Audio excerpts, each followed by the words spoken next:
জয় শিবচণ্ডী, জয় মা ভবানী,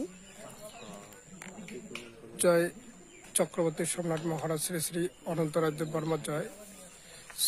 তো তোমরা সবাইগুলো দেখলেন যে জলদাপাড়া ফরেস্ট এই অভয়ারণ্য ঐরাবত তথা গজরাজ হাতি মহাকালের পূজা করা হল। তো এটা আমার ক্ষত্রিয় রাজবংশী সমাজত বংশ পরম্পরাগত সভ্যতায় বংশের সাথে পরম্পরায় মিল আছে। মানে আগত আমার রাজা এবং মহারাজারা এই হাতি এবং অশ্ব দুইটাই রাজদরবারত ক্ষত্রিয়ের সাথে পরম্পরায় মানে মিলেমিশে এবং কি জানি কয় বাহন, হ্যাঁ, পথ চলার সঙ্গী ছিল।